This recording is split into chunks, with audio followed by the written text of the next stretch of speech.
আজ গণেশ চতুর্থীর তৃতীয় দিন। দেখতে দেখতে 3টে দিন কিভাবে চলে গেল, সত্যি তাই বোঝাই যাচ্ছে না। সকাল থেকে রাত পর্যন্ত কিভাবে যে কেটে যাচ্ছে আমাদের। যাই হোক, সকালবেলা স্নান সেরে এই যে একটু ফুলটা তুলে নিলাম। মামাবাড়ি থেকে যে জবার ডালটা এনেছিলাম সেই গাছটায় আজকে ফুলটা দিয়েছে। এটা ভাবছি আজকে বাপ্পার হাতে দিয়ে দেব। আজকে একটু ব্যস্ততা রয়েছে। ওই যে রীতা দি আছে, আমাদের এখানেই সব বাঙালি যে কজন আছে সবার বাড়িতেই আস্তে আস্তে পুজো করা শুরু করেছে। প্রথম আমি শুরু করেছিলাম 2014-তে, তারপরে আস্তে আস্তে দিদি করলো 3-4 বছর। তারপরে যেহেতু ওর মেয়ে এখন থাকে না, ওই জন্য ও বন্ধ করে দিয়েছে। ঘরেই ওই এমনি নিত্যদিনের যে গণেশ ঠাকুর রয়েছে সেটাকে পেতে কদিন পুজো করে। আর রীতাদি, ওদিকে হচ্ছে আমাদের মুখার্জিদা, ওরা সবাই আজ এখন পুজো করে। তো ওই জন্যই কেউ কারোর বাড়ি আর আসতেই পারি না। ওই যে যখন টাইম পাই তখন যাওয়া হয়। এই রবিবারে আশা করছি সবাই আসবে, ভীষণ মজা হবে। আজকে ব্রেকফাস্টে বাপ্পাকে বানিয়ে দিলাম মাখানা আর ড্রাই ফ্রুটস দিয়ে একটা ক্ষীর মতো। যাই হোক, ওই পাশে ব্রেকফাস্টটা দিয়ে আমি কয়েকটা মালপোয়া বানিয়ে নিচ্ছি। ওই যে রীতাদির বাড়ি আজকে সত্যনারায়ণ পুজো রেখেছে, ভাবছি ওখানেও কয়েকটা নিয়ে যাব। আর সন্ধেবেলায় আমাদের নিচে আরতি হয়, ওই গণপতির জন্য কয়েকটা বানাচ্ছি। আর আমার ঘরের গণ্যুর জন্য তো অবশ্যই সবার জন্যই বানাচ্ছি।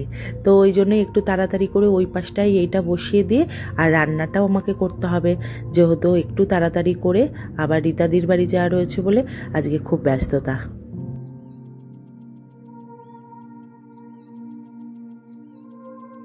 মহারাষ্ট্রিয়ান যে কোনো ফেস্টিভ্যালে ওদের মেন মানে ট্র্যাডিশনাল ফুড হচ্ছে পুরানপুলি, সেইটা ওরা বানাবেই।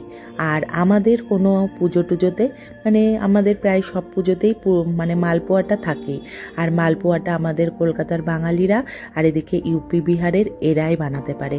তো আমরা দুজন রয়েছি, ইউপির একজন রয়েছে আর আমি বাঙালি রয়েছি। তো আমাদের কাছে ওরা সবাই এইটা খাওয়ার জন্য ভীষণ আবদার করে। ওই জন্য ভাবছিলাম আজকে বানিয়ে নিচে দেব। যতদিন আর কি ঠাকুরের গ্যাস থাকবে আমি ভোগ বানালে প্রায় দিনই দিয়ে আসি নিচে, মানে যেদিন একটু ভালো কিছু বানাই।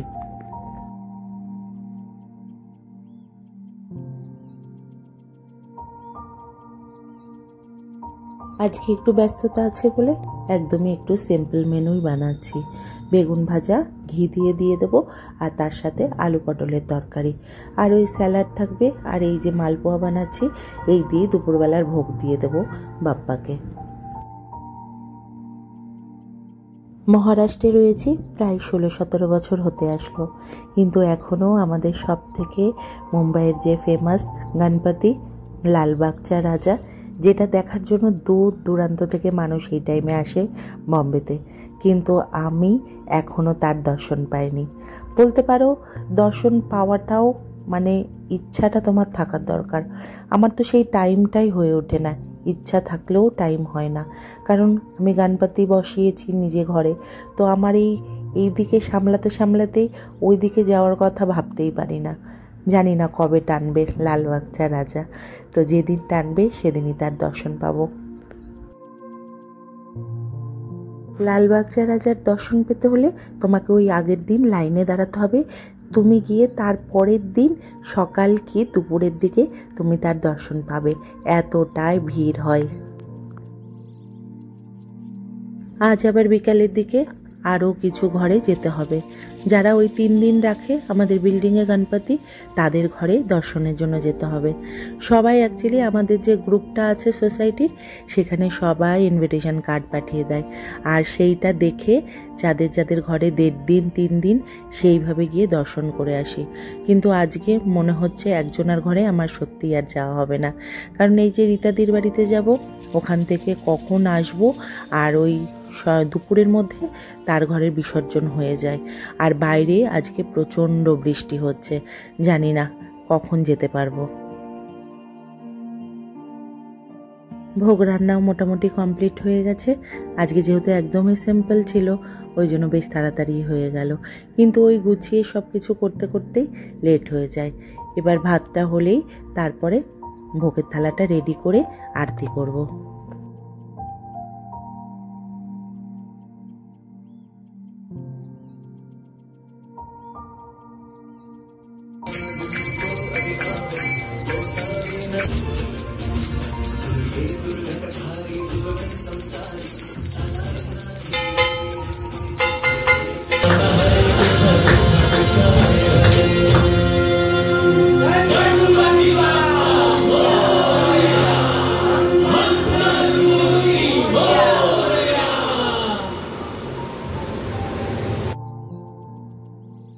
ভোগ দর্শনে বলে দুর্ভোগ কাটে, তাই তোমাদের জন্য প্রত্যেক দিন আমি সেটা শেয়ার করে দিই।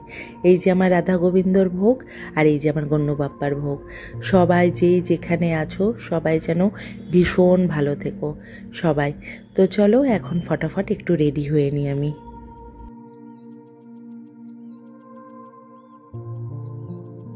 এই পুজোর সময়গুলোতেই একটু শাড়ি পরা হয়, তাছাড়া তো আর অত পরা হয় না।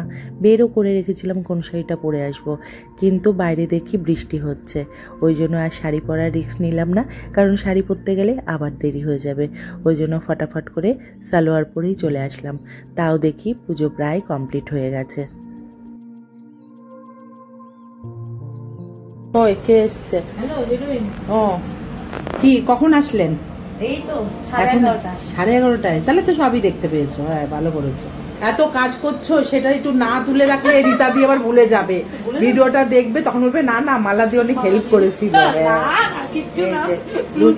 লুচি বেলা চলছে, আর এই যে আমাদের সোনকার ফেভারিট, আমি বানাতে ভাবছি। আমাদের মেয়ে হচ্ছে লুচি ভাজছে। সিন্নি মাখা চলছে। এটা জানো তো, এটা হচ্ছে মাখানা আর গুড় দিয়েছি, আর তোমার খোয়া। আচ্ছা, ওই দিয়ে আর মুগফলি বুনে দিয়েছি। এই দেখো কি সুন্দর, দাও। খুব ভালো। আর ঘি দিয়ে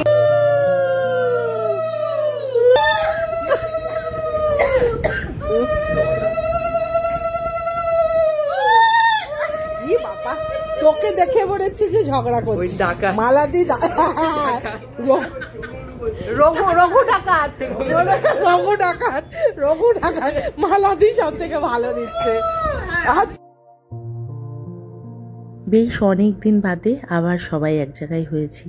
সবাই সবার বাড়িতে এত ব্যস্ততার মধ্যে থাকি, যখন এই একসাথে হই সত্যি গল্পের একদম ঝুড়ি নিয়ে বসি। সবাই আমার থেকে অনেকটা বয়সে বড়, কিন্তু আমাকে ভীষণ স্নেহ করে, একদম নিজের ছোট বোনের মতো। আর আমি না গেলে বলে ওদের মজাই হয় না।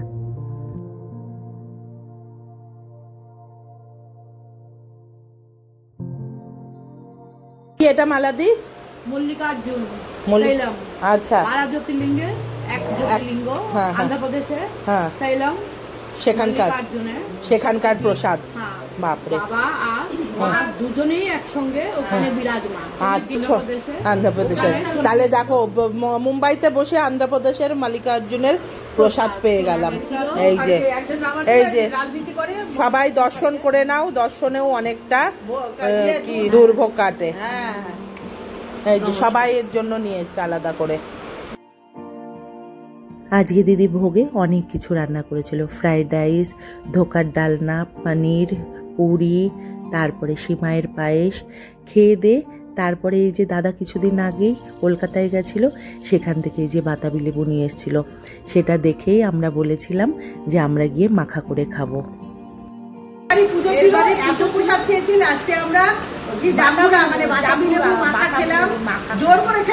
কে মাখালো সেটা বল একটু। কেউ নিতে দিইনি। হ্যাঁ, এত থ্যাংক ইউ। বিশাল দা বয়ে এনেছে বাড়ির লেবু, অসম রিয়েলি সত্যি। আর আমি মাখালাম কেমন? মাখালে যে তুমি টুকটা মাখিয়েছে, ওটা মেখে